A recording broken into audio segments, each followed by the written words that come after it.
1976 was a legendary year for popular music. And what that means is that we have a veritable cornucopia of legendary albums that are celebrating their 50th anniversaries in this year, 2026. I've chosen 30-ish of those now half-century vintage albums to take a retrospective look at. Today, in the 8th video in this series, we're considering one of the albums that, without doubt, would be one of the first albums from 1976 that most people who were around at the time would think about in connection with that bicentennial year. Does this record, massively popular in its heyday, still hold up 50 years later? That is indeed the question. Hey there, Swan Shadow here. Welcome back to The Nest.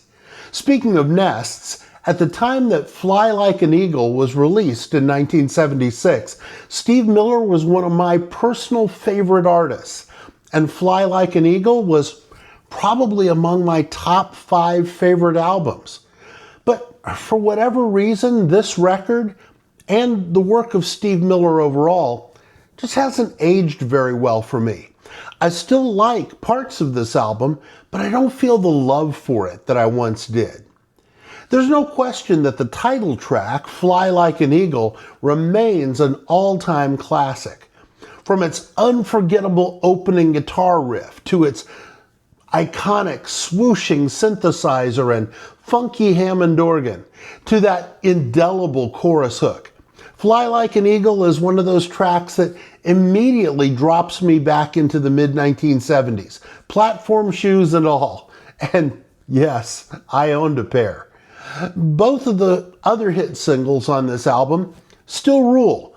Take the Money and Run, cheesy though it may be with the silly lyrics and hand claps and such, will never not be a banger. And Rockin' Me, pretty solid too.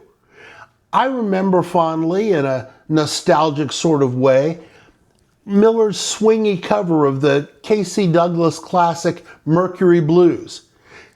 Miller's cover of Sam Cooke's Send Me, not so much.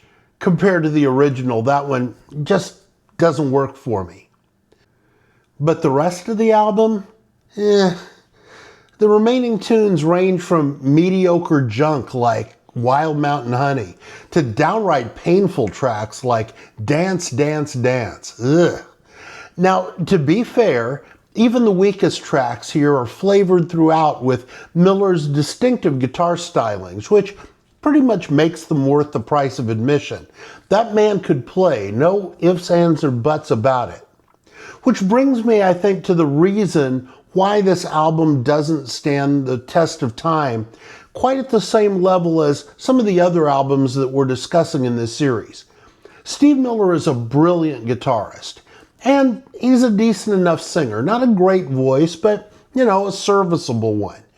His songwriting, however, just strikes me now as trite and simplistic. I don't have better words for it than that. Miller's lyrics run from the ridiculous rhymes in Take the Money and Run.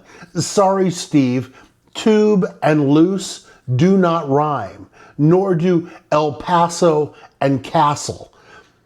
To the vapid save the world optimism of the title track, a song that Miller actually had the gall to retool and re-release a decade later as I Want to Make the World Turn Around. Seriously, listen to the lyrics of those two songs back to back. They are essentially the same song.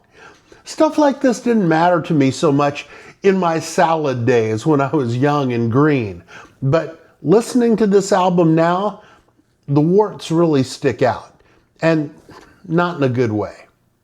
So maybe I don't get the same thrill from Fly Like an Eagle, or for that matter from the follow-up album, Book of Dreams, that I did when I was a teenager and was arguably less discerning in my music appreciation. But I can't deny the nostalgia factor that hits me when a song from this album comes on the radio. I may not reach for Fly Like an Eagle very much anymore, but it doesn't make me switch channels. What are your thoughts about the Steve Miller Band's Fly Like an Eagle? Is it a classic or is it a clunker? Let me know in the comments below. And while you're down there, I would be deeply grateful if you'd tap that thumbs up if you've enjoyed this video. And subscribe to this channel if you're interested in more of this content. I have plenty more albums from 1976 that are turning 50 in 2026 that I'm going to be talking about in the very near future, and I would love to have you join me. I'll see you when I see you. Until then, please be well and do well by the people whose lives intersect with yours. And I have to ask, is there gas in the car? Yes, there's gas in the car.